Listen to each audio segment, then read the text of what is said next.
Hello friends, आज मैं हिंदी महीनों के नाम पढ़ाऊंगी और आज संयोग है कि आज हिंदी दिवस भी है, तो सबको पहले हिंदी दिवस की शुभकामनाएं।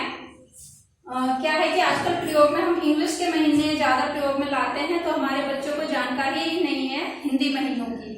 बेशक हम इंग्लिश का प्रयोग करते हैं, लेकिन अपनी महीनों की जानकारी होना जरूरी है। उसी के आधार पर मैंने आज हिंदी महीनों की लिस्ट तैयार की है।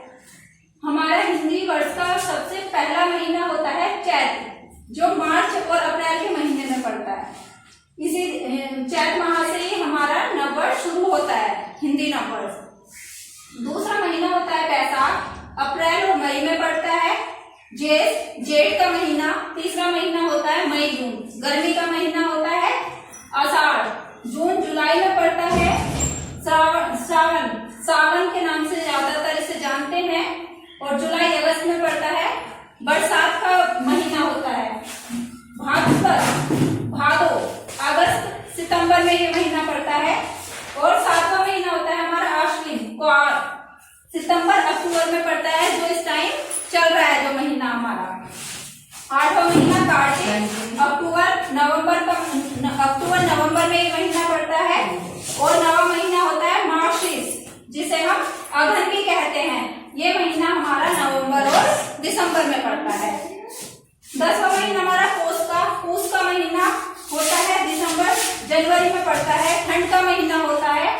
और 11वां महीना हमारा माघ जनवरी फरवरी में पड़ता है। और 12वां महीना हमारा अंतिम महीना वर्ष का, वो फाल्गुन फरवरी मार्च में पड़ता है। मैंने इसमें कुछ चीजें और नोट की हैं, क्योंकि इस साल हमारा एक और संयोग है कि हमारा ये जो महीना चल रहा है क्वार का, ये जो आश्विन है, ये इसमें 2 क्वार हैं, 2 आश्विन हैं, यानी कि एक हमारा अधिक मास है।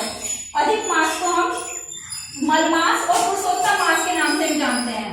इसके 2 अन्य नाम भी होते हैं, एक तो मलमास होता है और एक पुरुषोत्तम मास होता है।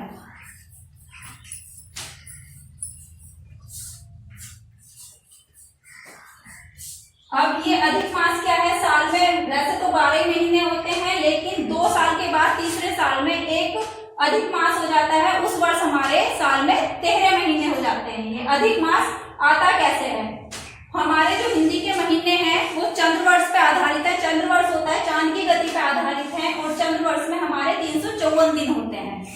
अंग्रेजी के जो महीने होते हैं वो सूर्यवर्ष उसे कहते हैं, और उसमें 365 से 1/4 दिन होते हैं, यानी कि 365 दिन और 6 घंटे का साल होता है।